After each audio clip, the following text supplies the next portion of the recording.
সম্মানিত গাইজ, বসন্ত বাংলা টিভি এবং দৈনিক বাংলাদেশ সমাচার পত্রিকার পক্ষ থেকে আমি জসিমউদ্দিন চৌধুরী এই মুহূর্তে অবস্থান করছি টঙ্গী রেল স্টেশন রেল ক্রসিংয়ে।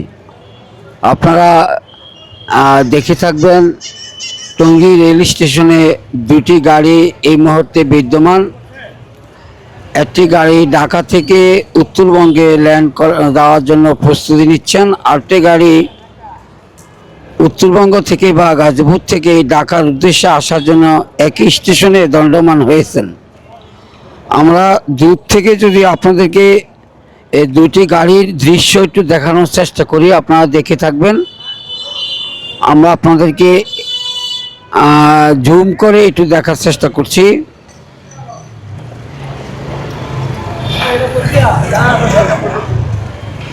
আপনারা দেখে থাকবেন একটি গাড়ি অসহস্র যাত্রী নিয়ে তারা ঢাকার উদ্দেশ্যে রওনা হচ্ছেন, আর অন্য পক্ষান্তরে আরেকটি গাড়ি যে ঢাকা থেকে উত্তরবঙ্গ অথবা অন্য কোনো পথে যাওয়ার জন্য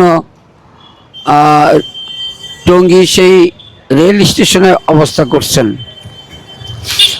সম্মানিত গাইজ, আপনাদেরকে একটি কথা বলে রাখার চেষ্টা করি।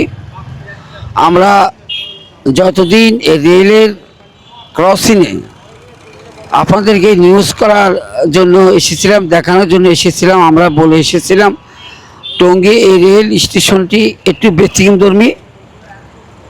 এখানে সাধারণ মানুষের আনাগোনার থেকে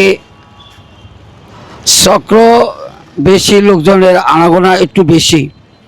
আমরা দূর থেকে জেনে এসেছিলাম এই টঙ্গী রেল স্টেশনের আশেপাশে অবৈধ ব্যবসার ছড়াছড়ি, ধরাছোঁয়ার বাইরে অনেকেই এই অবৈধ ব্যবসার সাথে জড়িত হয়ে লেখাপড়া বিনষ্ট করছেন, পিতামাতার ধ্যান ধারণা বিলুপ্ত করেছেন এবং নিজেও বিলুপ্ত হয়েছেন।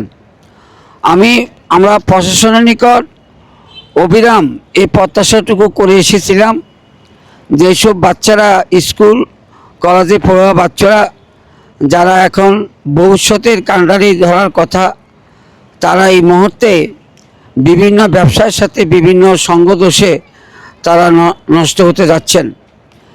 এই উত্তোলনের একটি মাত্রই সঠিক পথ, সেটা হলো অভিভাবকদের সঠিকভাবে তার বাচ্চার তদারক করা। সম্মত কাজ, আমরা অনেকে জানি বর্তমানে যে বাচ্চারা এই মুহূর্তে লেখাপড়া ছেড়ে দিয়ে অন্য পথে অন্য দৃষ্টিতে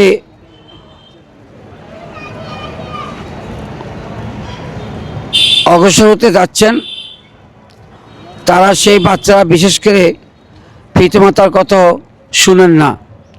তেমন এক ক্রান্তি কালে প্রশাসনও তাদেরকে ধরাছোঁয়ার বাইরে রাখার কোনো অবকাশ নেই। এই উপলক্ষে আমরা বহুবার আপনাদের মাঝে বলে এসেছিলাম। সম্মানিত গাইজ, কিছুক্ষণ আগেও আমি আপনাদের মাঝে বলে এসেছিলাম যে আমরা এসেছিলাম এই টঙ্গী